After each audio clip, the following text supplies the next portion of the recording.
You're listening to an Airwave Media Podcast. What's something you learned in history class that you feel like wasn't the whole truth? Better yet, what's something you didn't learn at all that was omitted completely?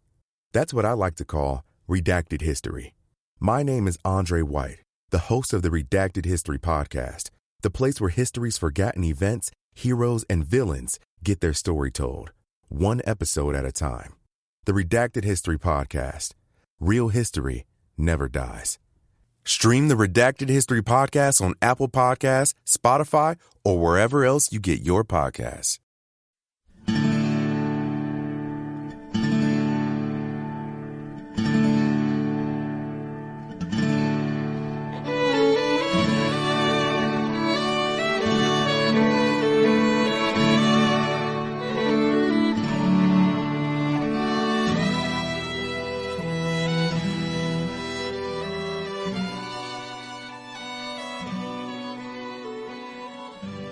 Hey everyone, thanks for tuning in to episode number 219 of our Civil War podcast. My name is Rich.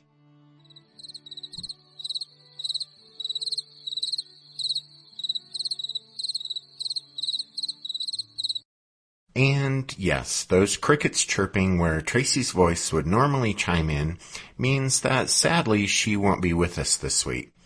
She's visiting family in Arkansas and left me to hold down the fort here in Colorado. And part of holding down the fort is doing the podcast while she's gone. But this will probably be a fairly short episode. The plan is that I'll use this show to get the ball rolling as far as the Battle of Corinth, and then we'll have a longer episode for you next time after Tracy gets back. Alright, as you guys will recall, in the last episode, we set the stage for the Battle of Corinth, and at the end of the last show, Union General William Rosecrans had his troops, along with a good number of contrabands, working to strengthen the town's defenses during the last days of September 1862 and the first days of October. Meanwhile, Confederate Generals Sterling Price and Earl Van Dorn had finally linked up after the Battle of Iuka. Van Dorn took command of the combined rebel force and pretty much immediately put into motion his plan to retake Corinth, and then perhaps he'd move on to even grander things. So by the end of the last episode, the Confederates had feinted up toward western Tennessee, but then veered off eastward toward their true objective, Corinth, aiming to recapture the vital railroad junction from the Federals. As for the Federals, they knew the Confederates were on the move, but they didn't know where they were heading. Ulysses S. Grant, as department commander, had to cover all his bases, but Rosecrans at Corinth was fairly certain that town would be the rebels' target.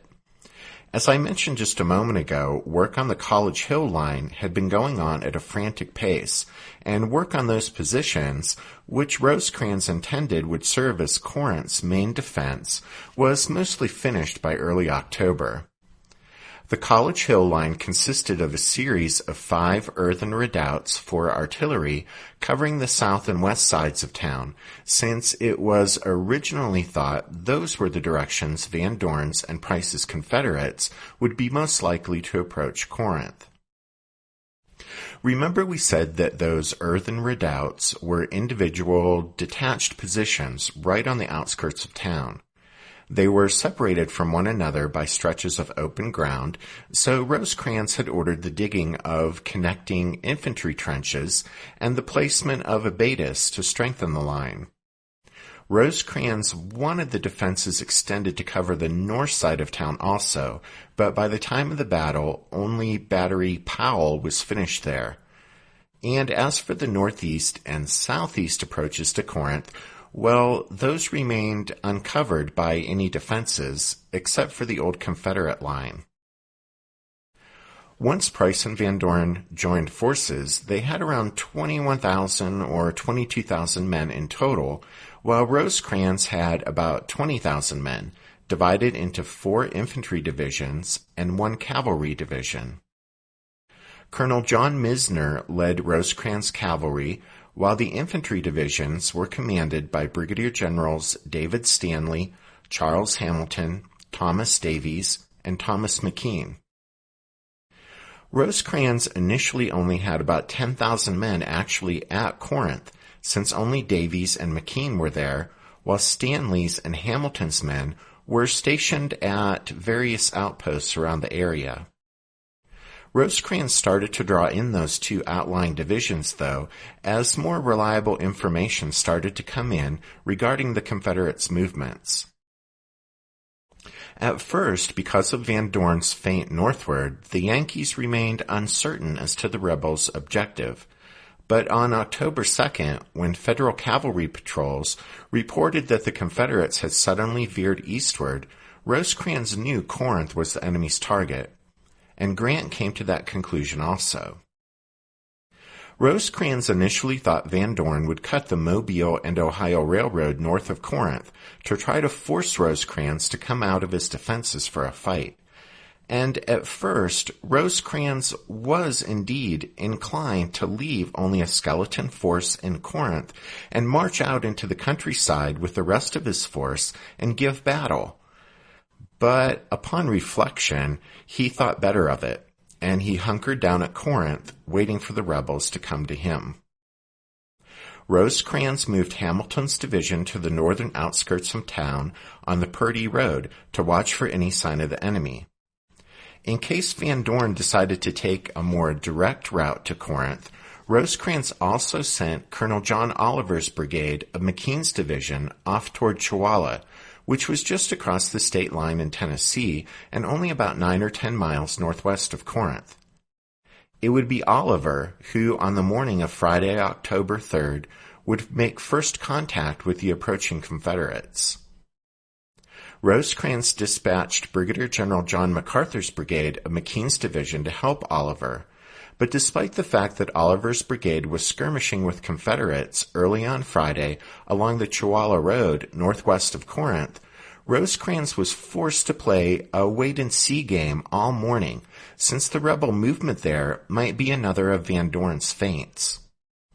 The Federal commander had to wait and see what developed, and hope that he could respond to events so that he could stop any Confederate attack at the College Hill line, where he was best prepared to meet any enemy assault. And so to be ready to react to any possible rebel move, Rosecrans placed his troops to meet any likely Confederate approach. Hamilton was to the north, Davies was positioned between the two rail lines northwest of town, McKean was to Davies' left, and Stanley's division was placed in reserve on the far left. Wherever the Confederates attacked, those Union troops were to fight a delaying action, while Rosecrans would shift reinforcements to the threatened spot. That was the plan anyway.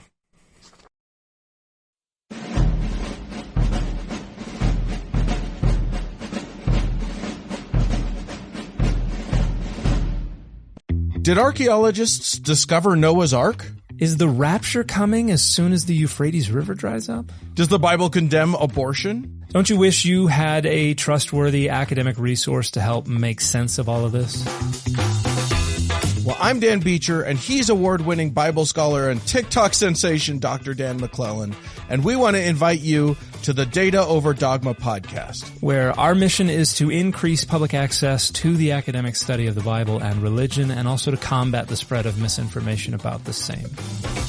But, in a fun way.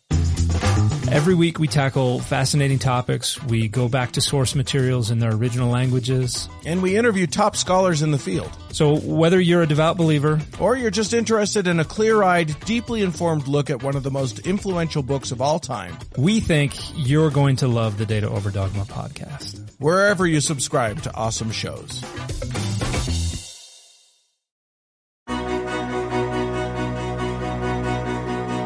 History never says goodbye. It just says, see you later. Edward Galeano was right when he said that. Events keep happening over and over again in some form. And that's the reason I produce the podcast, My History Can Beat Up Your Politics. What is it? We take stories of history and apply them to the events of today to help you, perhaps, understand them better. We are also part of Airwave Media Network. I've been doing the program since 2006. That's a long time, and the show has a long name. My history can beat up your politics. Find me wherever you get podcasts.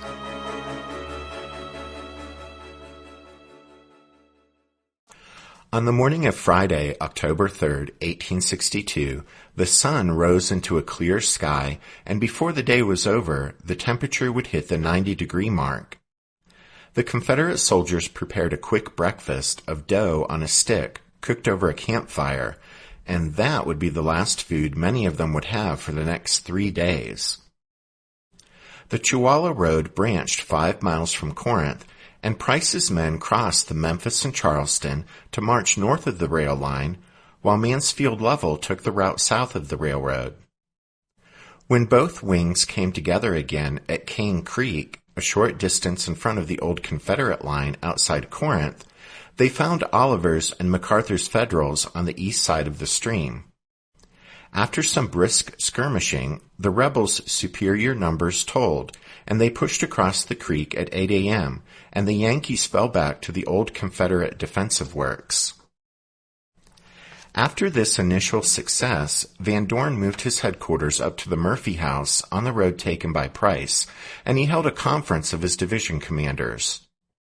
He ordered them to deploy in an arc from the Mobile and Ohio Railroad to the Smith Bridge Road, covering the entire northwestern and western approaches to Corinth. On the Confederate left, Price's 2 divisions, commanded by Lewis Hebert and Dabney Maury, covered the area between the 2 rail lines. Lovell's division was on the Confederate right, on the far side of the Memphis and Charleston Railroad.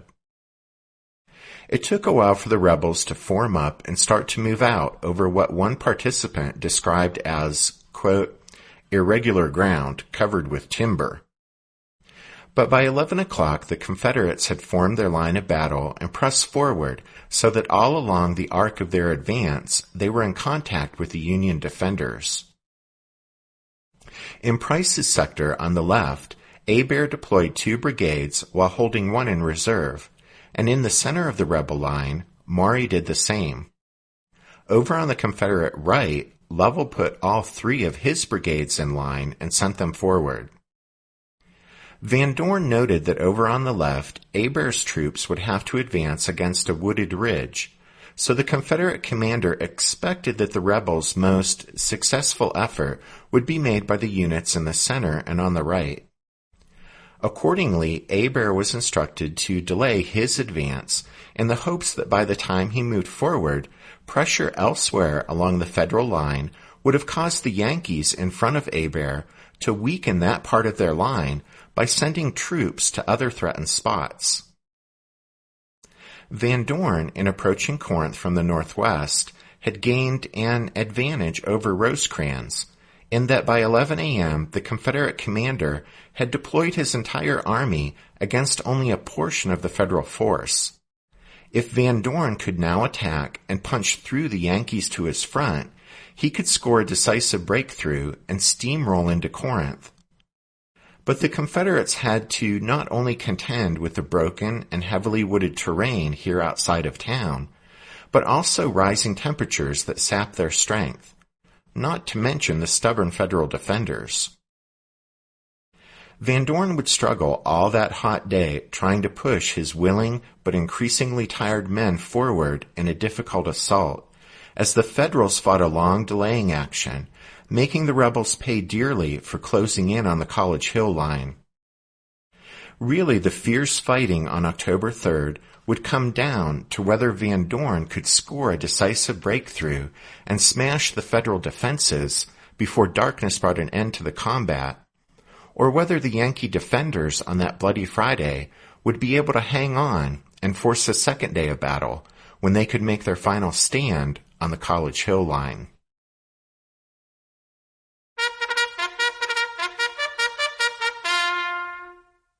Well, I warned you that this was going to be a short episode without Tracy, and that means it's time for this episode's book recommendation.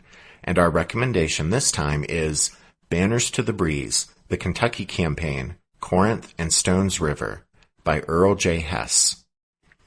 This isn't the first of Hess's books that we've recommended. He's one of our favorite Civil War scholars and authors. And with any book of his, you know it'll be well written and have solid analysis of whatever the topic happens to be. And here it happens to be these 3 campaigns and battles during a critical phase of the war in the Western theater. It's good stuff, which, if you've been around long enough, you recognize is pretty much one of the highest compliments we bestow on a book. So that's Banners to the Breeze, The Kentucky Campaign, Corinth, and Stones River by Earl J. Hess.